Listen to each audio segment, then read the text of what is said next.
Hey everybody, it's GoblinX and welcome back to another premiere draft of Outlaws of Thunder Junction. I've got time for about one more premiere draft here. If I get a 7-win run, then we get to hit Mythic this January season of 2025. If I do not get a 7-win run on this draft, it is what it is. We end the season with like one less pack or something, so we'll see what we can do here heading into our final draft of Outlaws of Thunder Junction. Without further ado, let's get into the pack one, pick one. A very, very simple one here. We've got an excellent mythic. We're going to take an excellent mythic. Whenever we have an opponent's creature die, we can spend 1 mana to put it back on our board as a treasure token, but it has all of its abilities, so we get its enter effect or any other effects like that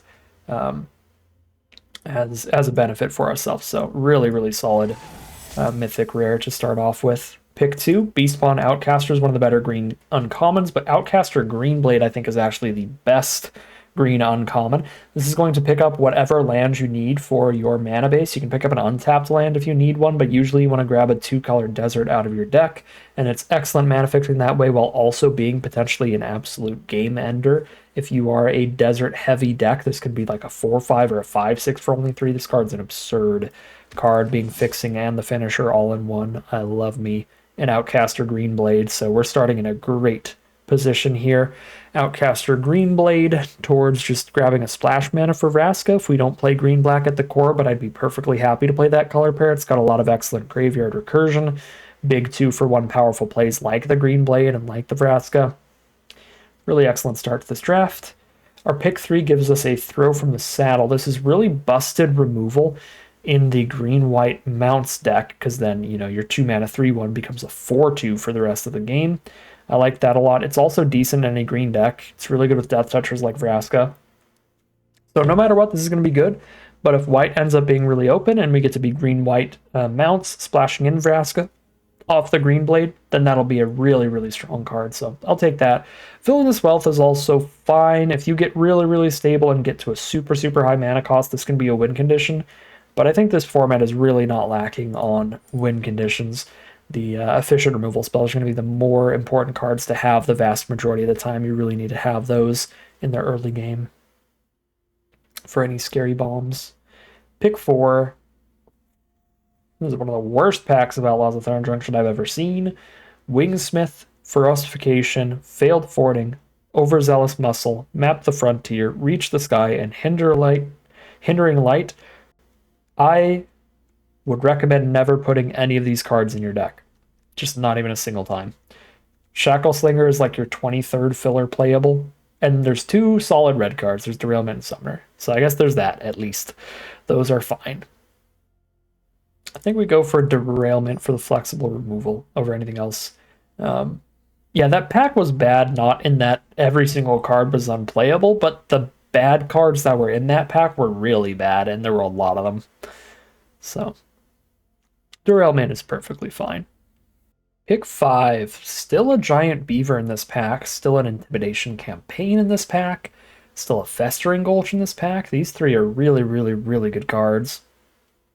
I kind of want to go for the Giant Beaver having a throw from the saddle, and just the beefy green creatures in general are great in the format. Just stay deeper into our main color here. Yeah, I like the Beaver. The Gulch also is probably the second best pick here. Maybe the best. It's definitely up there with Giant Beaver over Intimidation Campaign. Intimidation Campaign, I just like pointing it out every time because it builds its own deck.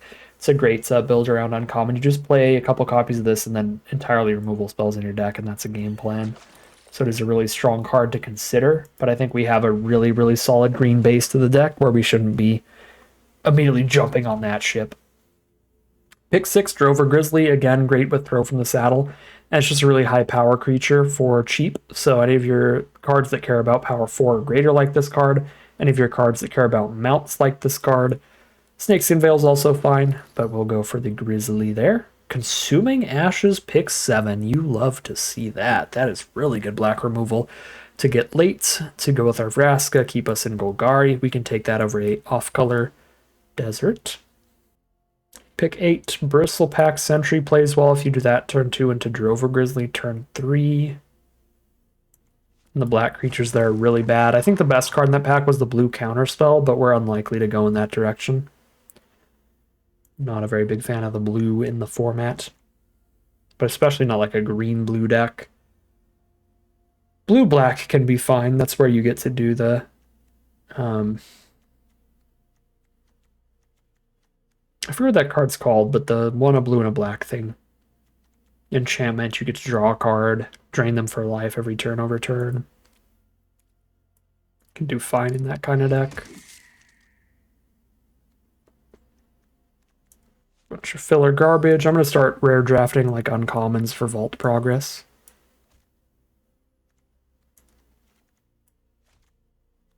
Alright, here's our stack of removal. Here's our creature curve right now.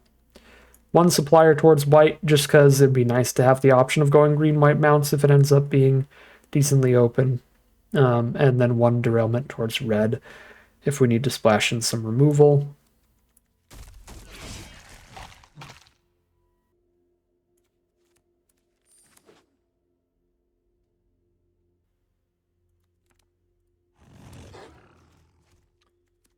Really late Wolverine. It's a fine card if you plot it. Okay, pack 2, pick 1.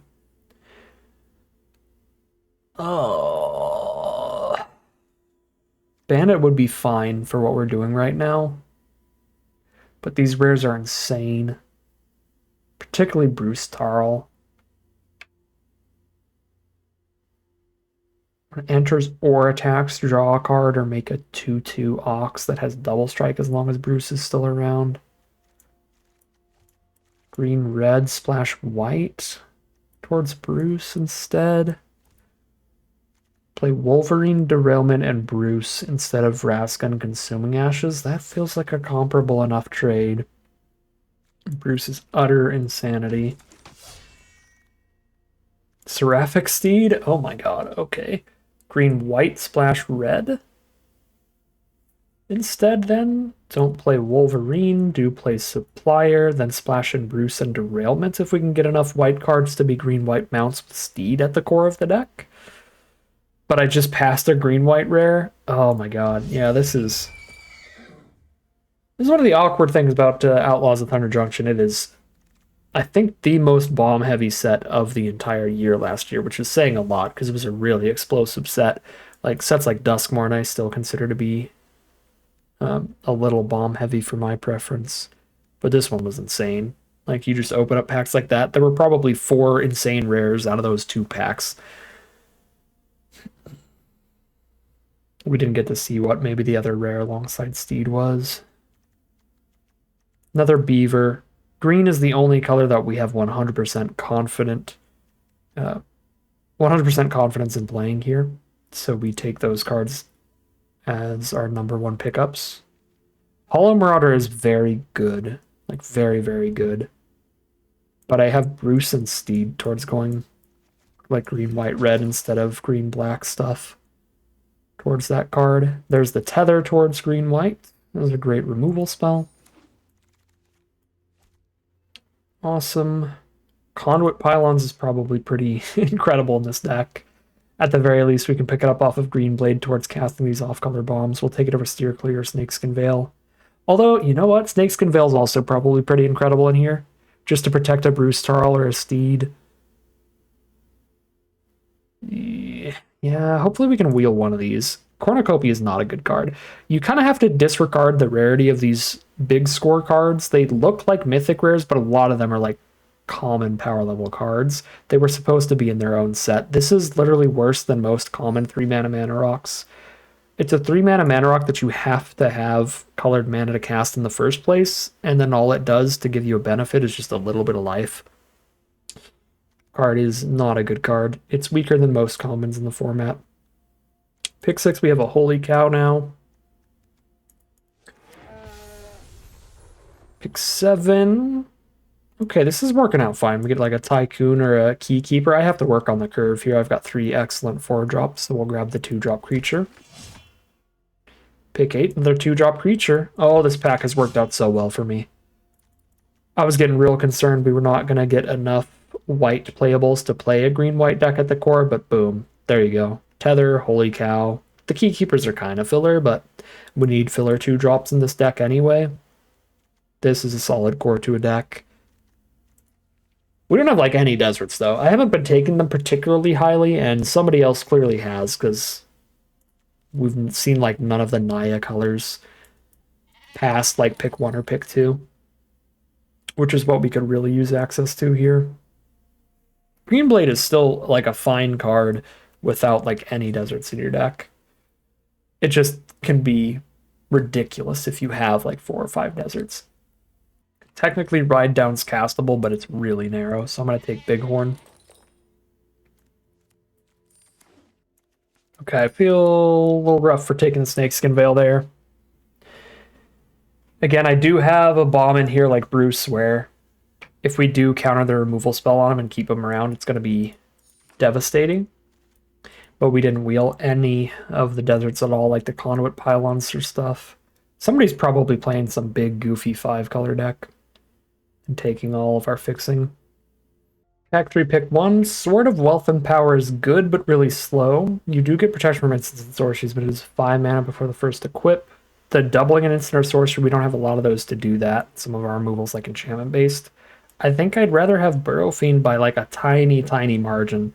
Burrow Fiend is just way better than it looks for the mana cost, and Sword of Wealth and Power is a little bit weaker than it looks. They're both good cards, but I think Burrow Fiend's actually just better in this deck. Pick 2. This would be the perfect pack to see a desert in.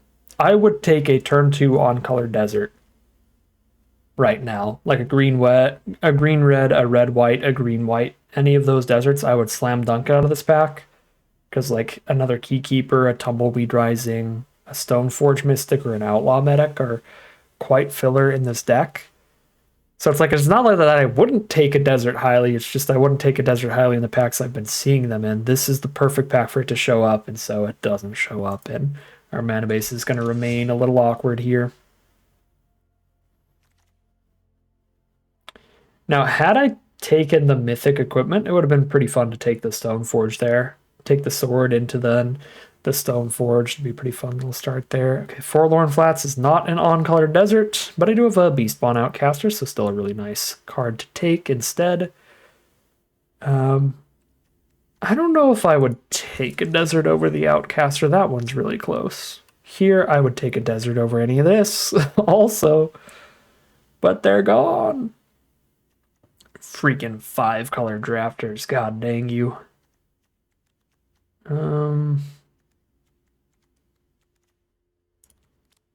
Just real filler.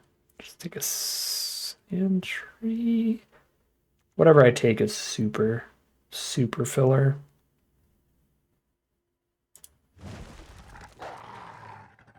Hey, Abraded Bluffs. Of course it shows up in the Giant Beaver pack. You couldn't have been 1 pack ago.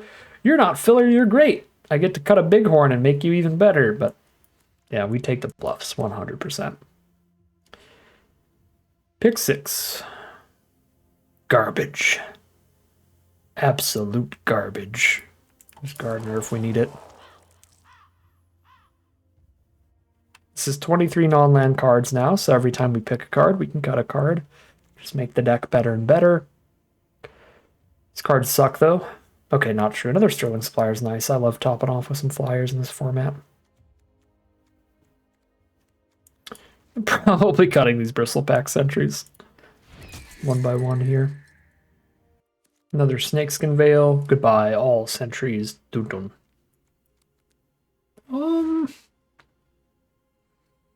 This could be stupid. But if I play a Gold Pan, I've got a +1/+1 equipment. If I equip a Sentry, it can attack off of itself now. So maybe now at the point of cutting like a Keykeeper and a Bighorn and keeping the 2 Sentries, I'm going to do it. Tumbleweed Rising. I don't think that's super good in this deck. Our biggest creature is like 4 power. Steer Clear's fine. I'm going to cut out Tumbleweed Rising.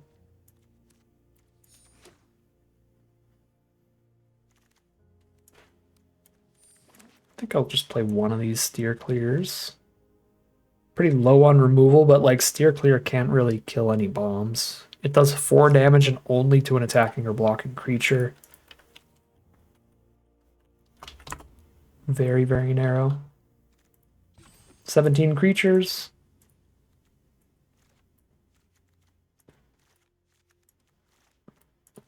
Cut some combination of these.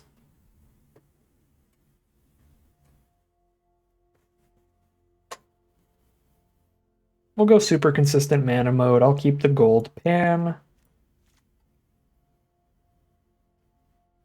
Just have a throw, a tether, and a derailment. I could cut a creature and still have 16. Could probably cut Gardener in this deck. I've got a Green Blade, I've got a Treasure Token. My curve doesn't go that high, and I'm on 17 lands. We'll do this. Yeah, 1 Steer Clear, 1 Derailment. All right, looks solid. Well, we got to hop right into the gameplay if I've got any chance of having time to get up to Mythic. This looks solid. I'm not confident this one can get the 7-win run, and I basically need the 7-win run to make it to Mythic in the end, but we'll see. I'll do my absolute best. We could get a lucky streak here and hit that absolute last second Mythic. That would be pretty cool. Okay, we're on an 8-8 split of the 2 main colors. Yeah, that looks good. Beautiful. All right, let's just hop right into the gameplay and see how it does. All right, here we are on the play for game 1. I've got a Steer Clear.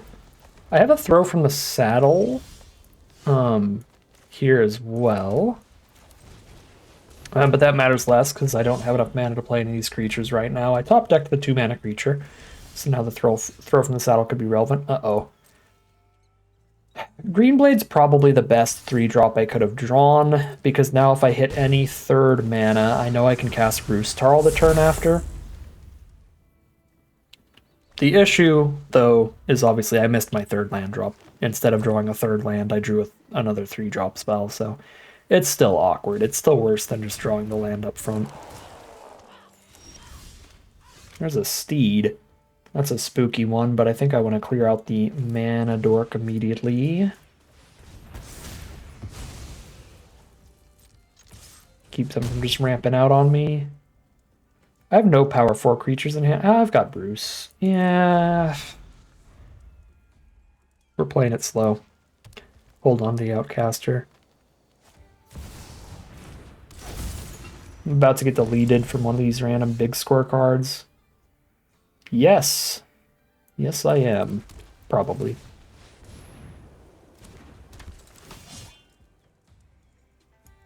We'll see. I need to play an untapped an untapped red source next turn. So that I can get Bruce out immediately and try to counteract this thing. This is a 4-4 trample, 5-5 trample, 6-6 trample, 7-7 trample, so on throughout the game. It's pretty nasty. So we're going to go Bruce plus draw a card next turn. Bruce Outcaster. Deadeye Duelist, that doesn't really do anything. Pass turn, they're just going to make that thing a 4-4 at the end step.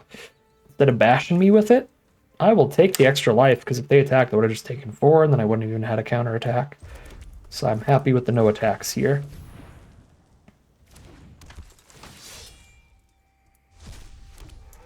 Oh, I get the Ox off of Bruce as well. That's wonderful. There's the Outcaster to draw the card. The Bomb v Bomb game has started. If they don't have removal for Bruce, we super win. I do have a Snakeskin Veil. I could have tried to wait till Bruce till I hit a 5th mana, but that could take forever. So I like just rolling it out, because Bruce was also locking us off the Outcaster. Like, the Outcaster isn't hitting the board and drawing us another card unless we have the Bruce on board. Oh my god, they let me untap with Snakeskin Veil in hand. Let's go. Must be a rough hand over there. Bruce does trigger off of every attack, but Bruce attacking definitely gets Bruce killed. I can Keykeeper. They're 4-4 down, and then I can get the Bruce attack in pretty reasonably. 3 toughness against 2 power. Yeah, Bruce attacks are just the most valuable thing I can be doing here, so let's get them rolling. I actually have Snakeskin Veil plus Steer Clear up here, which is really good. The Steer Clear is only a 2 damage Steer Clear, though. I don't have a mount. on this board.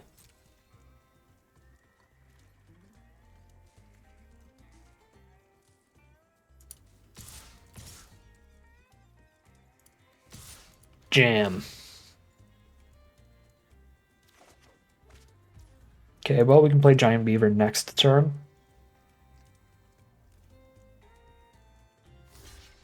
Trump the Bruce.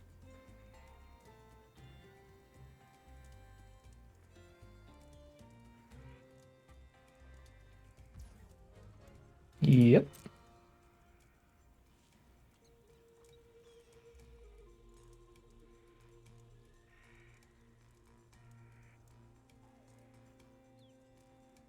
If they have a combat trick on Duelist, there's not a lot I can do about that, because it has 3 toughness and I can only do 2 damage to it. Gross. That's frustrating. Well, it only has 3 power. Hold up, it only has 3 power. So Veil does still work if they don't have another spell.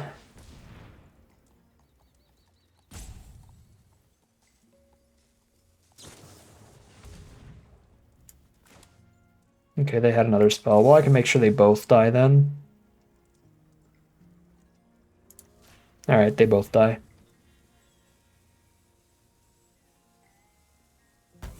Man, that's so gross. If I just had a mount on board, we'd still have Bruce. Wait, no, that's not true. It would have played out the same way, because I would have tried to shoot it, and they could have responded with Snakeskin Veil. Actually, no, I could have still played it out the way that I did, where the last thing they do is the Snakeskin Veil, and then in response to that Snakeskin Veil, I do the shoot, and the shoot kills it before the Veil resolves. Okay, they're down to 10 now, which is really nice. I think I have to just play Giant Beaver.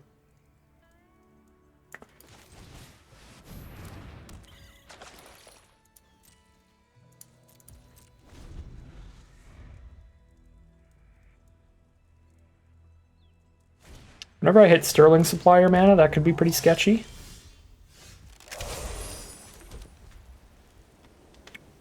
I like that. Sadly, they have double reach creature. I was going to say it could be pretty sketchy because I can just keep tapping down the Pulverizer, but they have 2 of them now, and they just went Pulverizer to Pulverizer. A little awkward.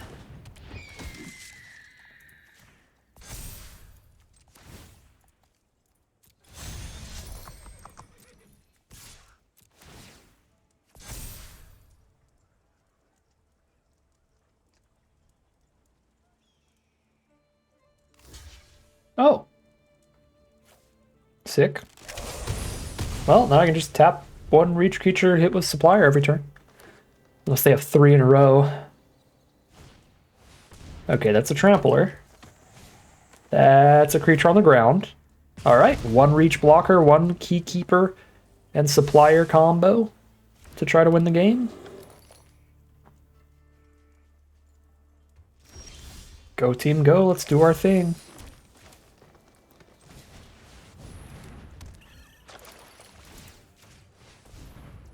Three-shot kill. There's strike 1.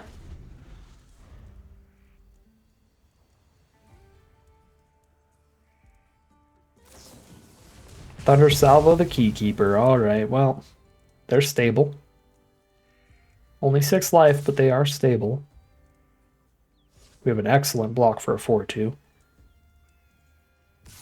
4-4, not so much. I still got a pretty good one. Yeah, I mean, I guess they turn it into a 5-5, so we just trade a 3-3 and a 2-2 and a 5-5, but then they can't make it any bigger for the rest of this game.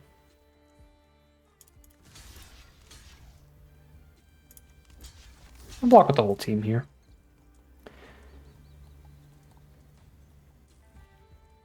In case they have a combat trick in hand, we get to still kill that. If they have, like, the Pump plus Snakeskin Veil. If they go Pump plus Snakeskin Veil and I block with just the 3-3 and the 2-2, that's pretty bad. Yeah, and here if all they have is Activate, then that still works the same as just blocking with the 2 of them. Derailment is nice.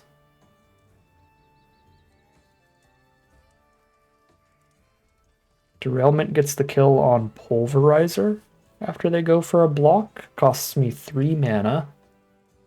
Play Grizzly and still do it.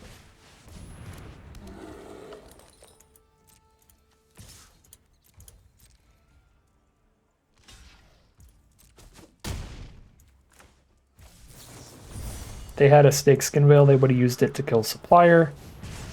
There goes the Reach blocker.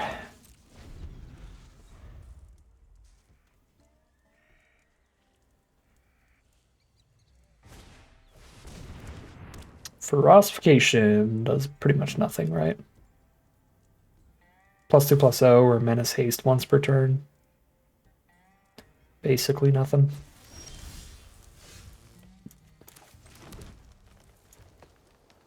Okay.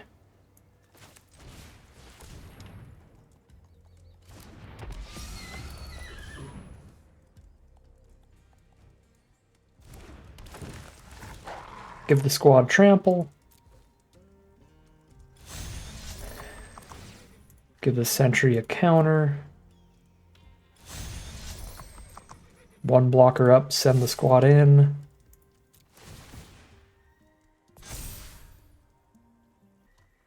Four in the sky no matter what, and they only have 5 toughness on the board against 8 power on the ground, which means 3 damage on the ground, which is lethal on board.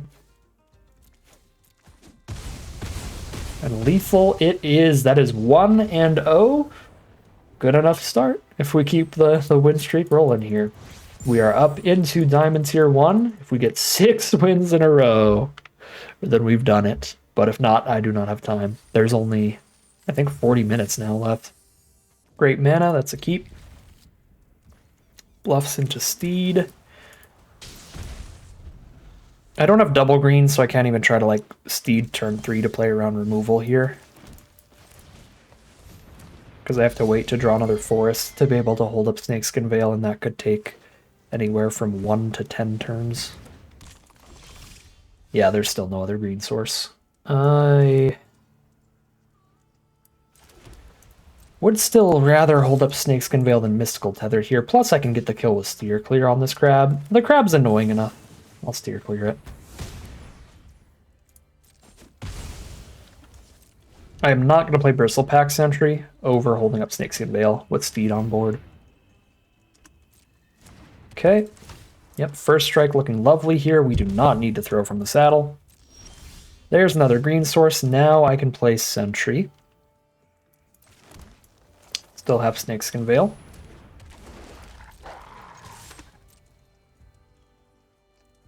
Might have been worth it to Snakeskin Veil or throw from the saddle there just to get Sentry to 4 power to crew the Steed and get the 3/3 flyer. Alright, but we win.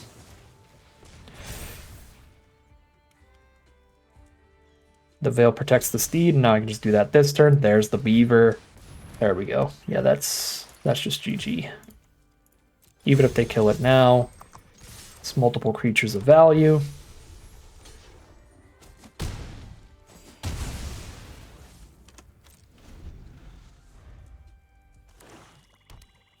If they can't kill it now, they're super, super, super dead, because then I just keep getting another Angel every turn. Rush of Dread. Rounded up! Man. 1 less power than our biggest creature this way.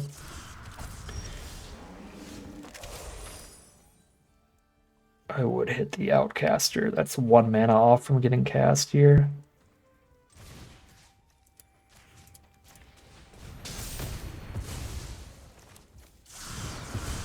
This is probably greedy. I feel like if they had a way to just straight up kill Steed, they probably would have done it.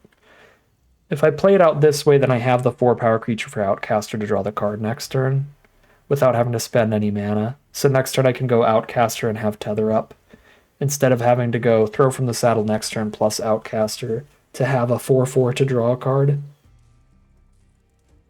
Yeah, no, I mean, this was probably just greedy. I mean, we had first strike to attack into their 3/3, even if we let them keep the creature. It's really just how badly do we want to guarantee the 4 power creature on board here.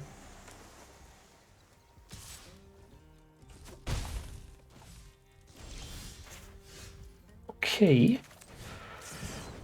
So far, so fine. Outcaster Greenblade's the draw.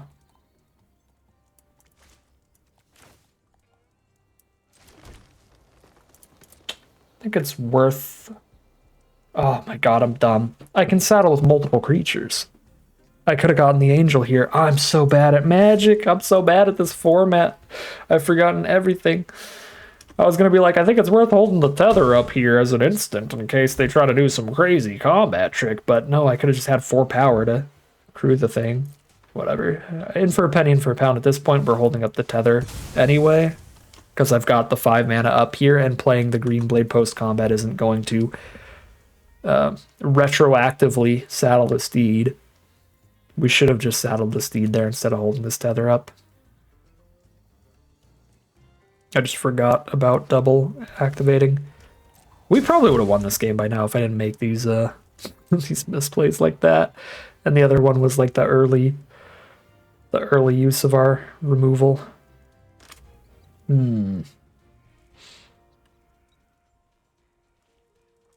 This is concerning. Hold up 1,000,000 mana here.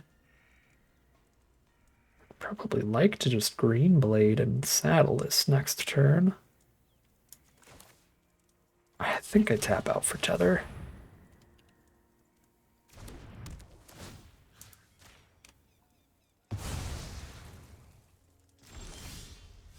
What a draw. Play badly, get rewarded.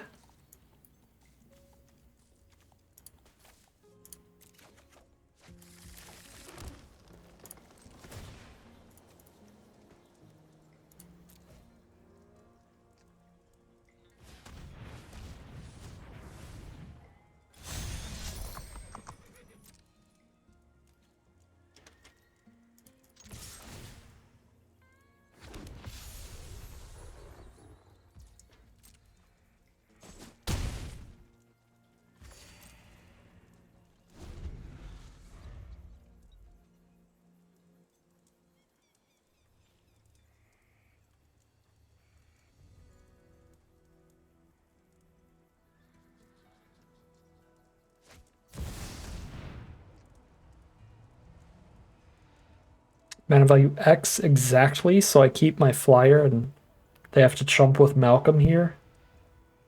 Oh, I keep the steed too. Yeah, this is fine.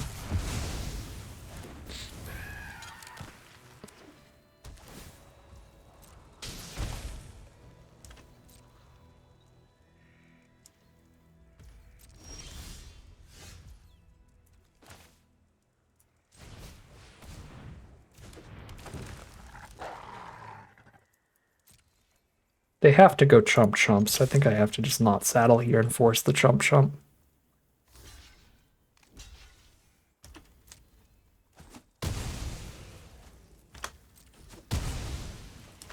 I could veil my sentry to saddle the steed, but that also feels needlessly bold.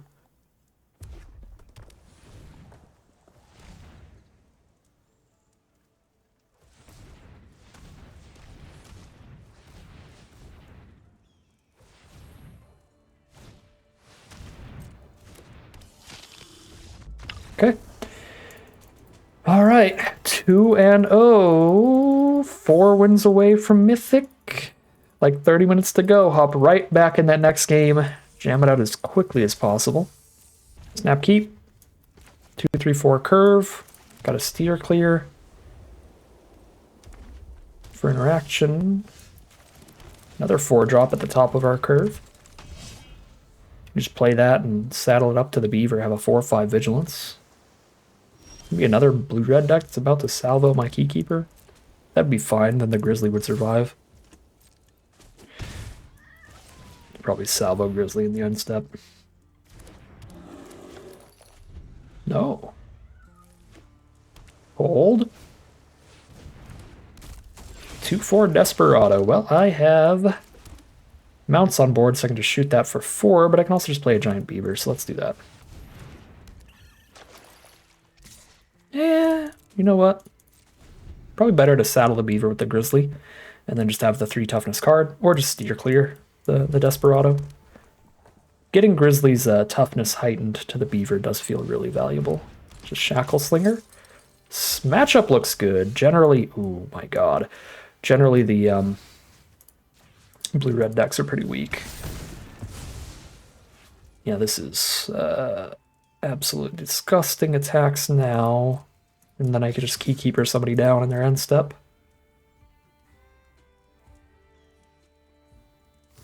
Oh, such a draw. Jump from opponent. Terror of the Peaks. Sure. Sit down. It's 11 damage. I'm drawn to Derailment. I guess I don't actually have the mana for that. Show me how you survive this, opponent. They are at 3 life, but we're tapped out.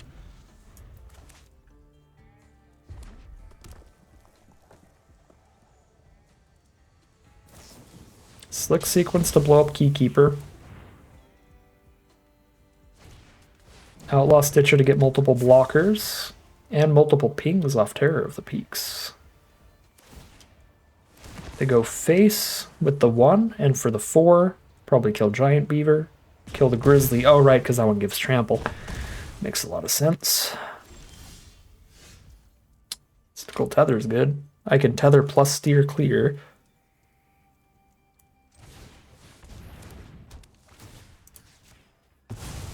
Target that with an ability, not a spell, so I don't even have to take damage. Steer clear whatever blocks the Beaver. Well, the 4/4 that blocks the Beaver so that the Beaver remains. Sick. Alright, one last draw step for our opponent. We're cooking. We're cooking. 3-0 in a quick game. I have 28 minutes to get 3 wins in a row. Is it possible? We'll find out heading into game number 4 now. 2-3-4 curve. That's how you do it.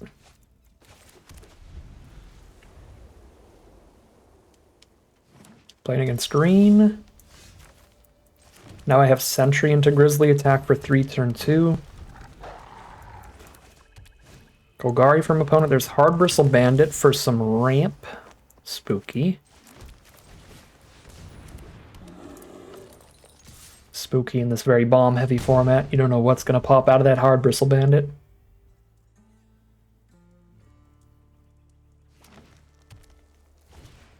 Ankle Biter. Death Toucher's a little annoying. Bloodseeker's also annoying, being the 2 toughness card for the 4/2 Grizzly. So I probably just attack with Sentry this next turn. Ah, they milled a throw from the saddle. Off of the Bloodseeker trigger. Just using that for a crime so they can untap their mana for pillage. Now they get to put the best card in the top 6 into their hand.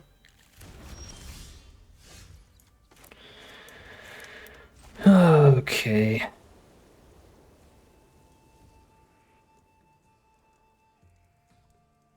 We're not sending the 4/2 into the 2/2 here.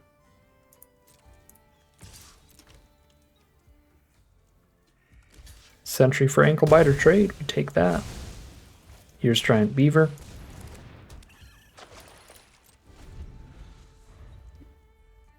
Unfortunately, we're flooding out here, so if our opponent has some more good spells, we're in a very bad spot. They've got 4 cards still in hand.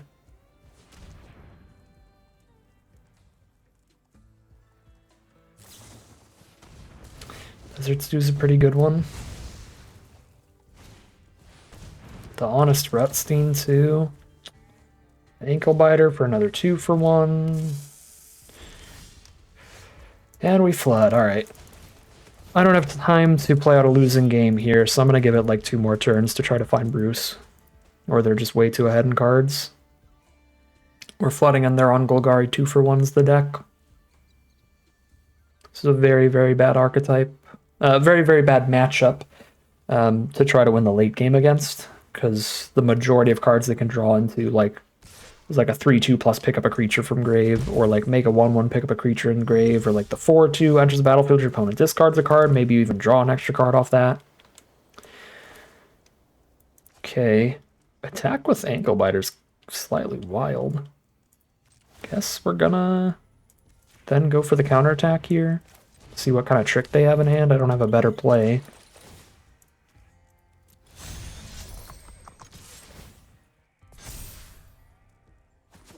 No trick. They were just cool to poke me for 1 so I could poke them for 4. Pretty happy with that exchange. Unfortunately, our opponent's hand is literally all spells. They didn't play a land last turn. That's disgusting. And they've got 5 mana, 1 mana of any color. I don't see how they could possibly, like, be uncastable here or something.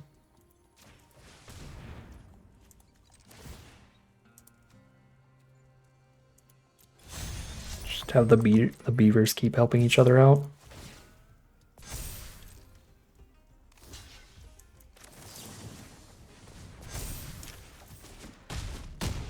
Reverse 2-for-1 of all the cards in the world. Snakeskin Veil gets the 2-for-1 there on their double block.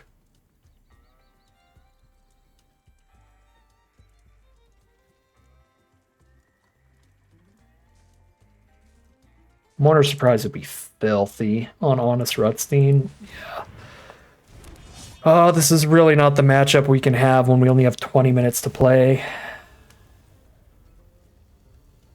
Because, like, even if it ends up being a winning game, it takes 5 centuries to win.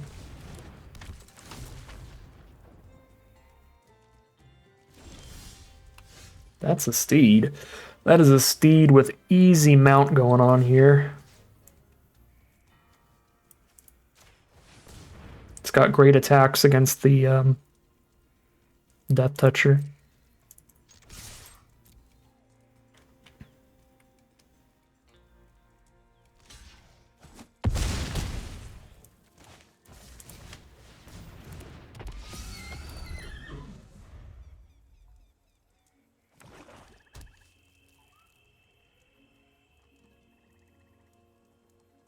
Get some flyers here while they're at 10 life.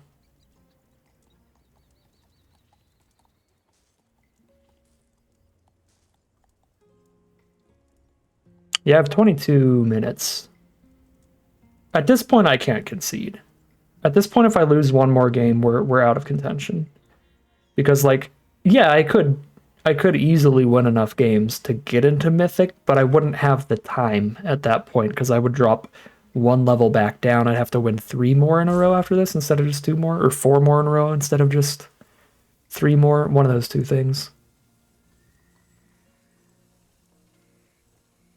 Yeah, I think we're doomed because we're just in way too slow of a matchup here, even if we win this. But especially if we lose this, there's no chance that we finish the next games fast enough. It is what it is. Didn't play enough ranked drafts. I spent too many recording sessions on Arena Directs and Arena Opens and all kinds of stuff that's not ranked this month. But it's fine, because the Mythic rewards are basically nothing anyway. The best Mythic reward, the one that we would try to get regardless, is being top 1500.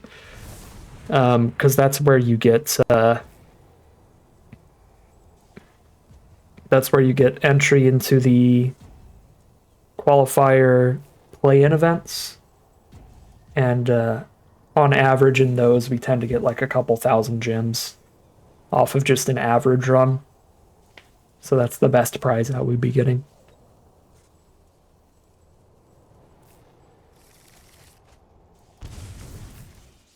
Alright, they tutored for their best bomb with this insatiable Avarice thing, but we've got flyers coming in now, which is a massive deal, obviously.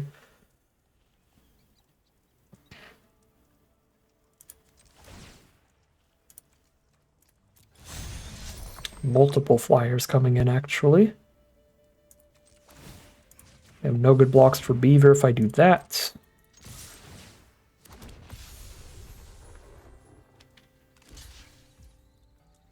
Sure.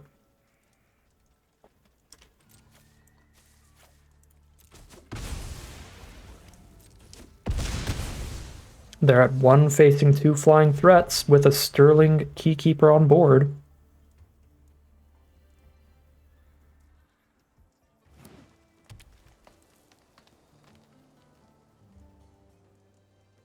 And they don't even know about the second flying threat.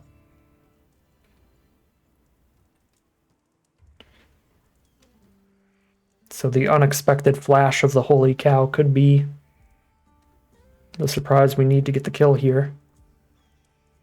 Like, it's possible they would have enough interaction or reach blockers to block both of them, but they wouldn't cast both of them without knowing that there is a second flyer that won't be summoning sick next turn. Link Breaker doesn't do anything. Go to the end step. We drop the holy cow. Hope they're just holding up one instant speed removal spell.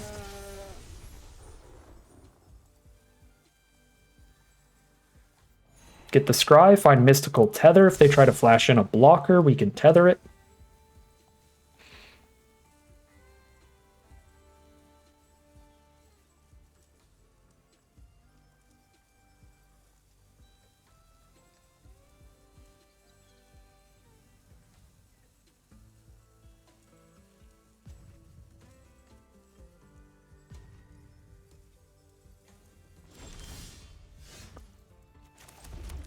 Instant speed mystical tether here.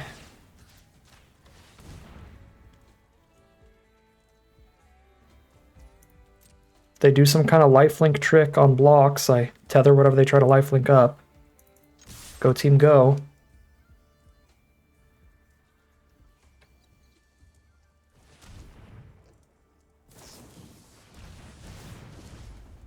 Okay. Still mega lethal. 17 minutes now.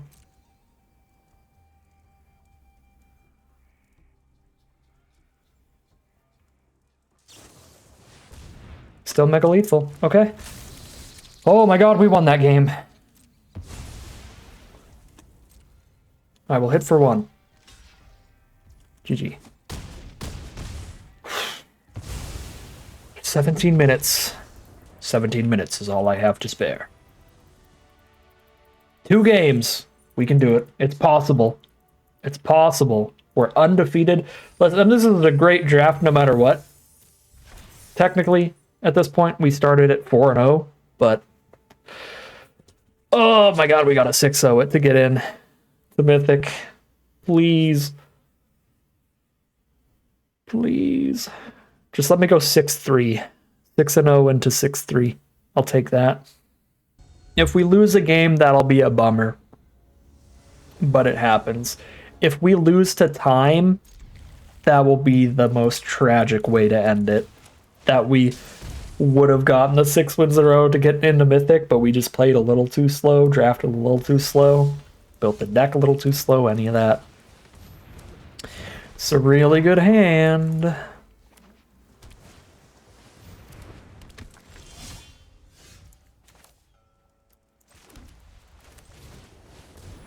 I might lead with Bighorn here.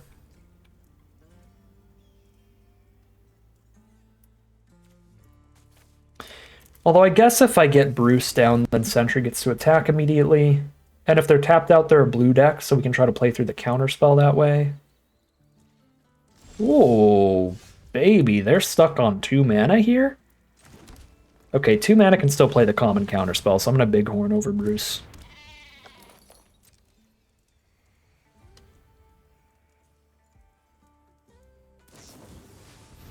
Okay. Bounce the Bighorn, you got it.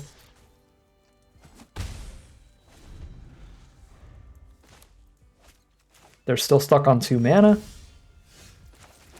I wouldn't be surprised if they had the counterspell in hand that they would just choose not to counter Bighorn, so I'm not going to play Bruce yet. I will play Supplier, though. I'm actually going to make Sentry a 4-4, then it activates itself to be able to attack every turn.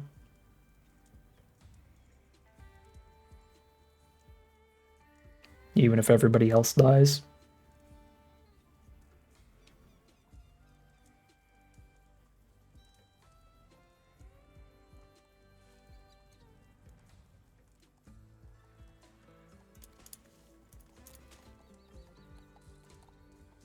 Please actually be thinking about something. This is the absolute worst time to get roped.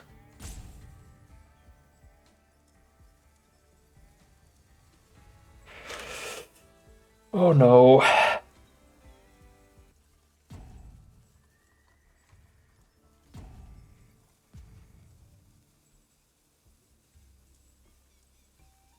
This is going to be the draft of divine justice. Because as you all know, watching my videos, I'm generally a pretty slow, pretty meticulous player. Where I'm like overthinking and try to go through all this other nonsense in my head. So I know a lot of my opponents definitely experience a lot of slow plays for myself. And it's like now here today, I need to win these games so fast. And then there's the full rope here.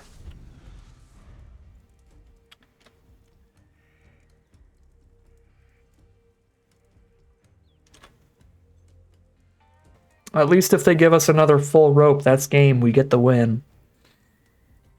And then I got a little over 10 minutes on that last game if they just concede here. I mean, they haven't highlighted a single card this entire time, so they also could have just like disconnected from Arena. Their internet could have died or something. Like they're not even, it's not even showing that they're like in the app.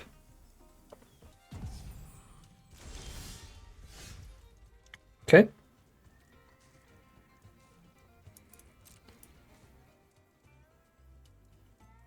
Final rope before the auto concession. I miscounted. They do get one last rope here this turn. Okay. Opponent got mana screwed early and then got disconnected from Arena, so a really, really bad string of luck from our opponent. If there was like an unintentional disconnect, it's always possible as well. They got mana screwed really hard and then they just, you know, closed the app on their phone or something. We're like, now I'm going to do something else. All right. But that does mean we're 5-0, which means this final game is the deciding game, unless I can play 3 games in 10 minutes, which is not really possible. Technically, if I could play 3 games in 10 minutes, I could lose this and then win the next 2 and hit Mythic, but that's not going to happen. Ghoul-X? My cousin? Hello? All right. Matchup for the ages. We're on the draw here, but I really like this opening hand. Our opponent takes a mulligan. It's also beneficial. Take another one. No. Oh my god. Oh my god. We can lead Burrow Fiend, which is a really strong card if it isn't interacted with. And if it is interacted with, then it draws the removal away from the steed. Then we get to drop steed while holding up the Snakeskin Veil. Then we have the Gold Pan, right, to buff up some creatures and make it slightly easier to crew the steed. Lazav, hello Lazav. Hello Lazav, you're quite cool, aren't you? Let's saddle up the Burrow Fiend every turn. If I mill 2 creatures, that's so lucky. Oh, filthy magic card. Feels good. The odds are so low on that in like a 16 creature deck. Like it's a pretty high creature count, but even then it's pretty low of just hitting 2 in a row. That's better than, or that's less likely than winning 2 coin flips in a row.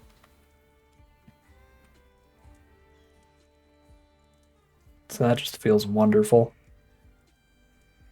Now, even if the steed dies, we've got a Burrow Fiend attacking as a 5/5 every turn now, because then steed's in the grave. Okay, Lazav trigger. Oh, he gets to exile all our creatures from grave and make Burrow Fiend weaker. That's frustrating.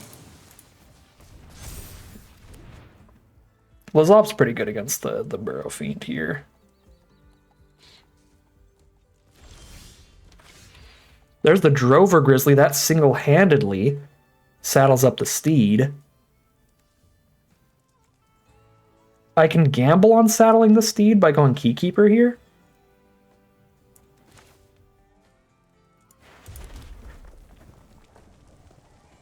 I could go Keykeeper, saddle Burrow Fiend, and play an equip Gold Pan, and then the Gold Pan would get on the Burrow Fiend for the 4th power to saddle the steed.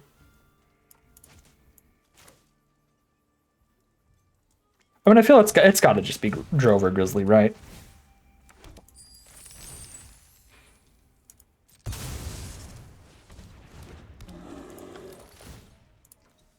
And this is on the board, ready to attack on future turns too. We bounce off each other. I get an Angel.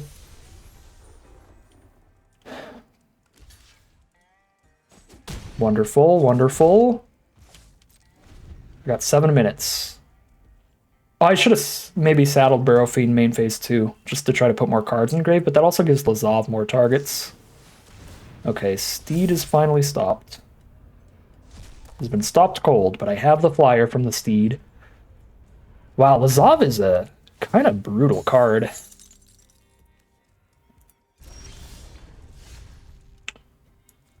The gigantic 3/6 body over there.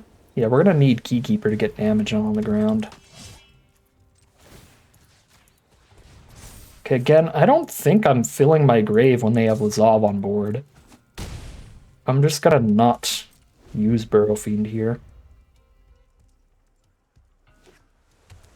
Plan for turn. If their best play is just to keep passing, they're on a 3-turn clock from the flyer. And actually die a lot quicker because we can Keykeeper down Lazav. They have something castable, clearly.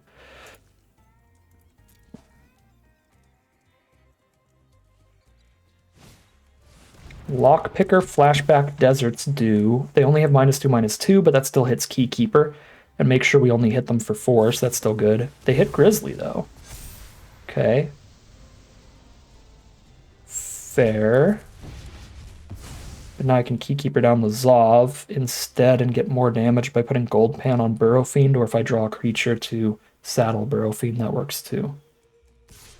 Attack! Let's go! Oh, thank you, opponent. Oh my god, we get so much more damage now. Oh my god, we get so much damage now. Whoo! Yeah.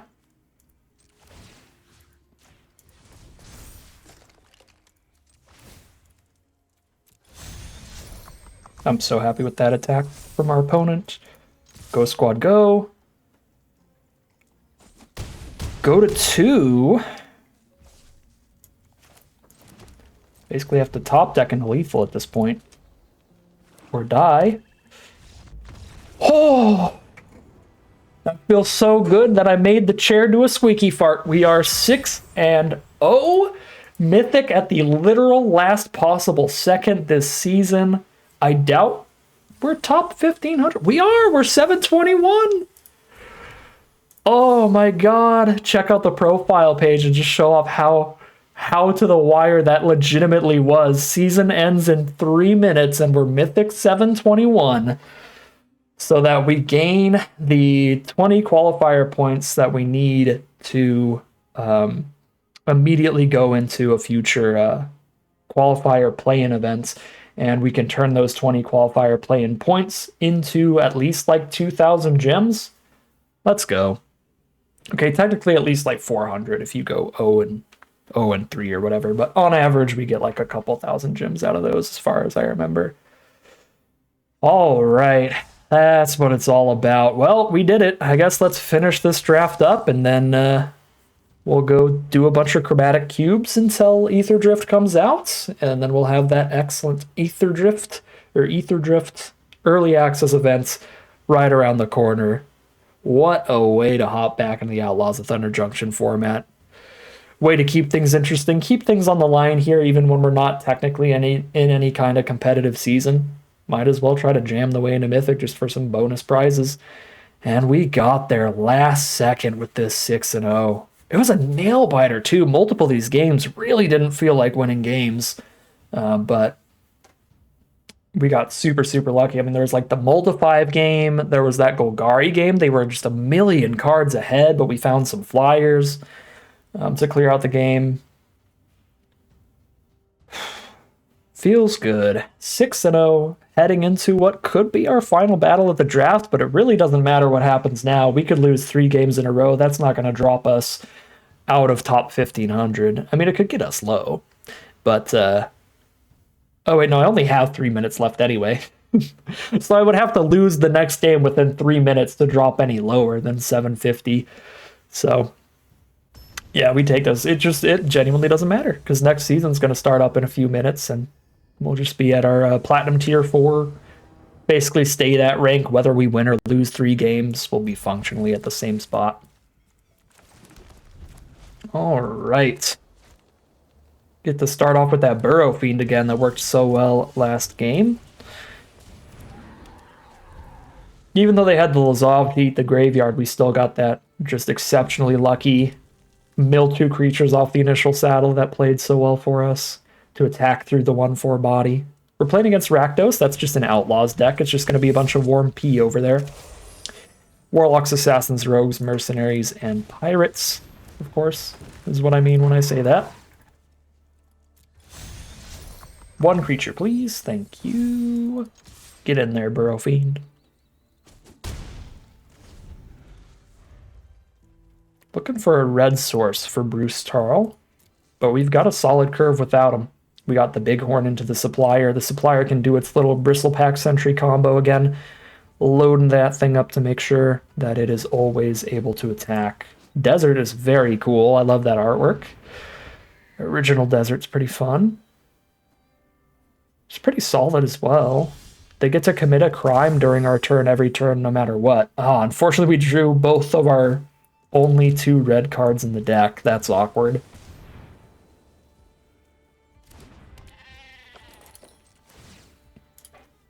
Saddle up the... Oh, I clicked that in the wrong direction. Oops. That's a good thing it doesn't matter at this point. Obviously, the play was to use the Burrow Fiend saddle ability, tapping the Bighorn, so that we get to attack in with the Sentry and the Burrow Fiend if I mill 1 creature there. That's just a perk of playing Digital Magic. I want to saddle the Burrow Fiend with the Bighorn, but if I click the Bighorn first, then the Burrow Fiend, that's saddling the Bighorn with the Burrow Fiend instead of the other way around.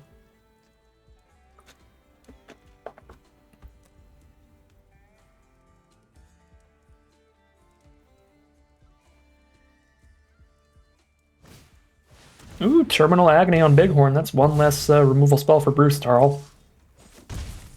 Or even the Supplier. Okay, these draws have been pretty rough. But let's get some great Burrow Fiend damage, and now it's going to be at least a 4/4. 5/5, let's go. Nom nom nom nom. I've got a Mount on board to steer clear and kill one of their creatures on their next attack if they try to chip in for some more Raven damage. 4 mana.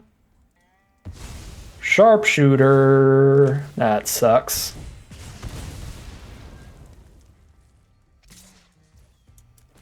Kill the Raven. They are really good at committing crimes over there with that Desert, to where, like, the Duelist can commit a crime every turn, or they can just ping one of my creatures with the Desert. Even if it doesn't kill it, they still targeted it and they still committed a crime.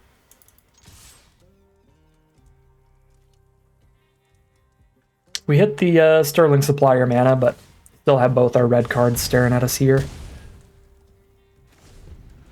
But that 5th mana for Sterling Supplier is still pretty excellent. Gets the Bristlepack Sentry attacking all by himself.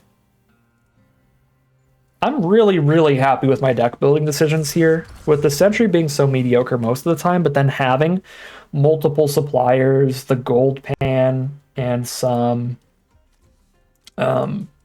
Snakeskin Veils to go with the Bristlepack Sentries. I think they generally were better in this deck than the vast majority of decks, and I'm happy I put them back in instead of keeping them cut.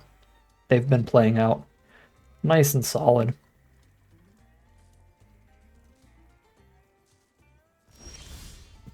Okay, that is pure Flood, because obviously it does not help me out when it comes to casting anything in my hand. Sterling Supplier trades down into the Sharpshooter because of their Desert, so I think I'm only attacking with Sentry, just trying to get the Sharpshooter out of the way. Sentry also trades down into Sharpshooter, but that trade is not horrible, just as a default, and it's actually pretty good when we have a flyer on board. Okay, they just chump.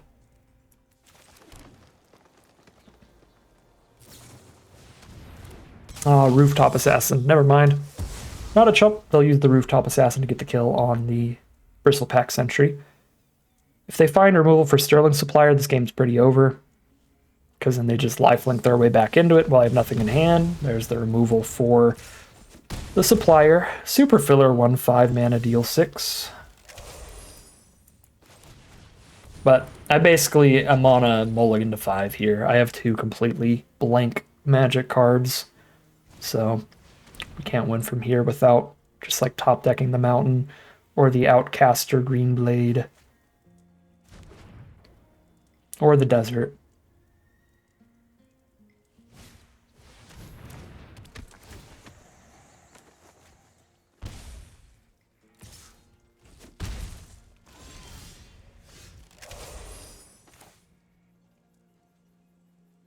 Throw from the Saddle's pretty cute.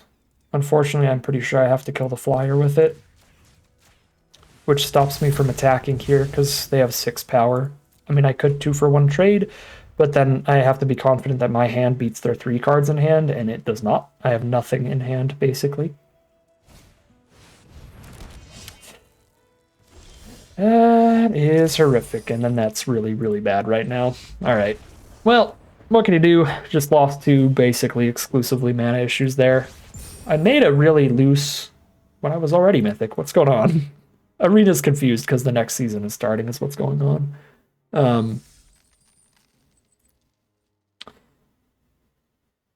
What was I saying? Oh yeah, we made the really bad misclick play with the Bighorn and the 2 mana mount. That could have gone differently. I doubt it would have stacked into enough damage to get the kill there in the end. I think the biggest downside was just our mana base catching up to us a little bit there, which is to be expected when we are splashing in a 3rd color. It's pretty fair to lose like one of our games to some mana issues like that. We are 6-1 now, heading into game number 8. Here we are for game number 8. The lack of a green source is super detrimental to this hand. I do have a Holy Cow turn 3 no matter what, and that can also try to scry towards the green, plus we're on the draw, which gives us an extra draw step towards hitting it. And if I hit it, then the hand is absolutely incredible.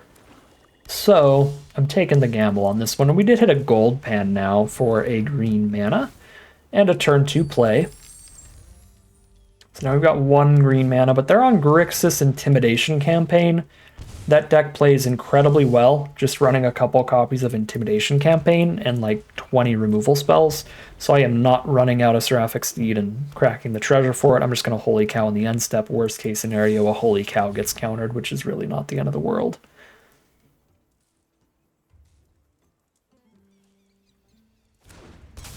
All right, we do resolve the scry, keep the forest. Untap and draw. Double spell a Burrowpeed.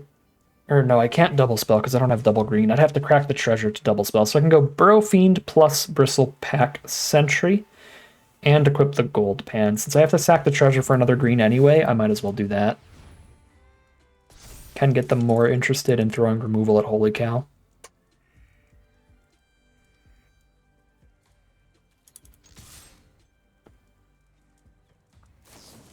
Alright, 1 removal spell down. That could have killed Seraphic Steed.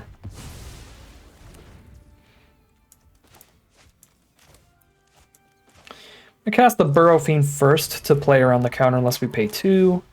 And then cast Bristlepack Sentry.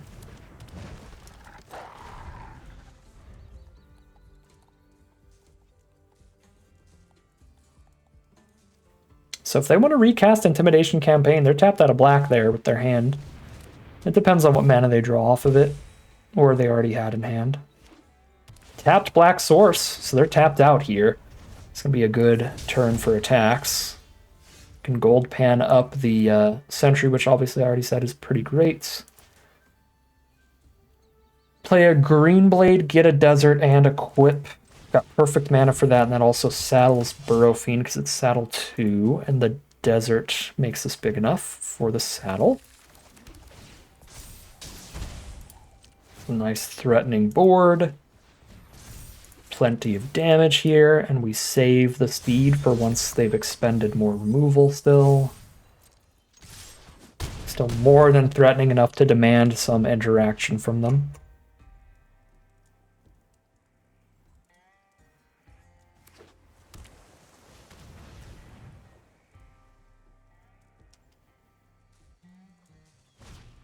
Desperate Bloodseeker.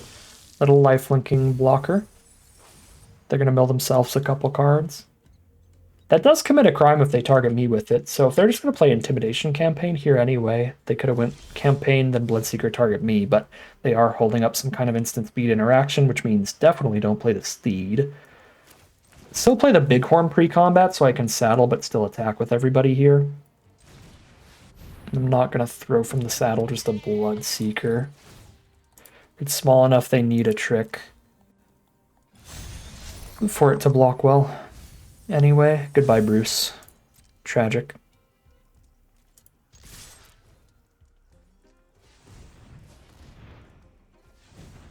Three mana. Just bounce a creature? That's so fine.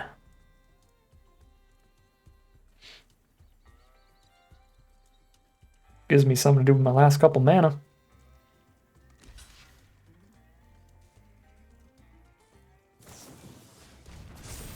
Ooh, Skullduggery to eat the green blade. Alright, that's cute. I mean, Burrowfiend's just going to keep getting bigger and bigger the longer the game goes on, the more creatures die, so it might actually just be stronger than playing Steed now, even if they don't have removal in hand, with how much damage it's immediately threatening. There's Intimidation Campaign. Sorcery Speed Crime. Would really love to see a Sorcery Speed Crime here, because Throw from the Saddle is way worse against instant speed, bounce spells, and removal spells and stuff that can interact with it. Okay, Servant of the Stinger. They have double blue up. They could have some kind of bounce spell, but I have the Snakeskin Veil now.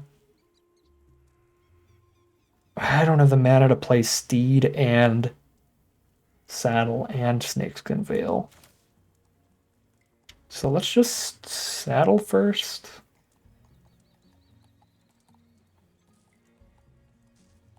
And just hold up the Snakeskin Veil, I'm thinking.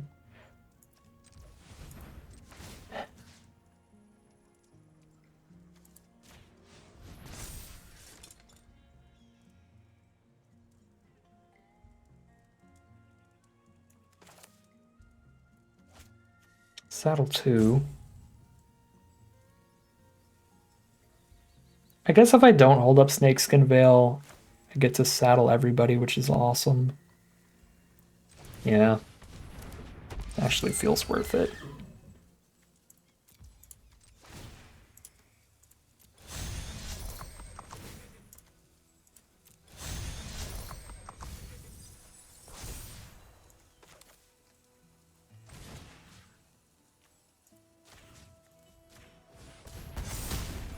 I probably should have juiced up the Steed just for the lifelink value as well.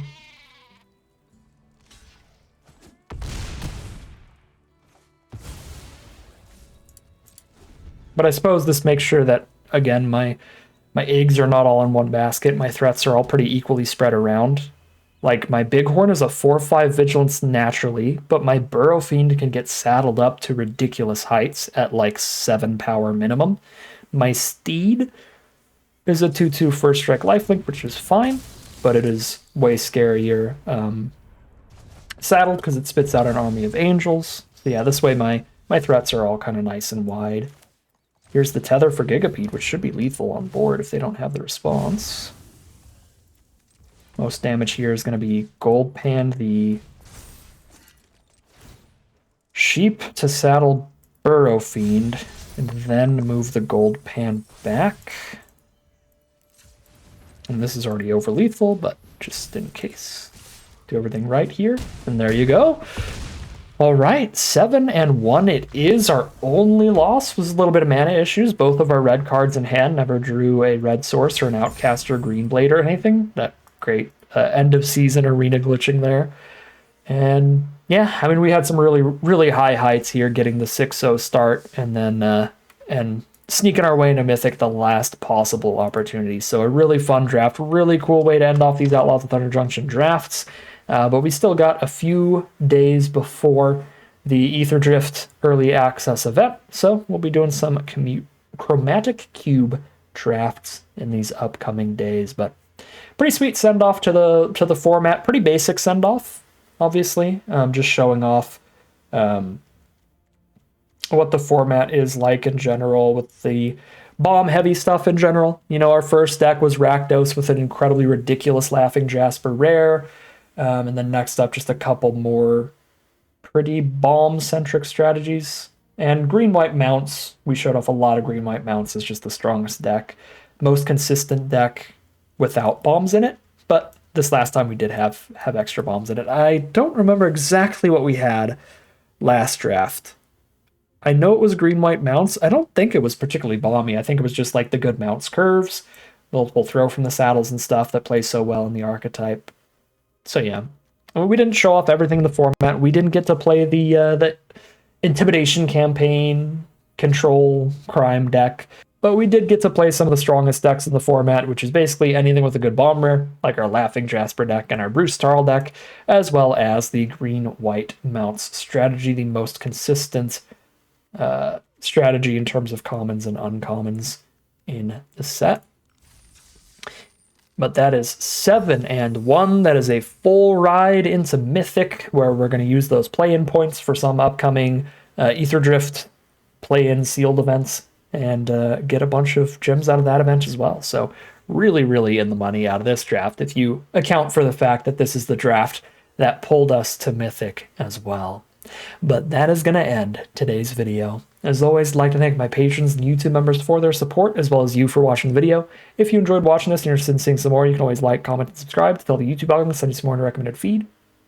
If you'd like to catch me live, you can check out the Twitch channel in the link in the description below. And if you'd like to support the channel directly, you can check out the Patreon link in the description below. But other than that, as always, thank you very much for watching, and I'll see you again soon for some more Magic Arena.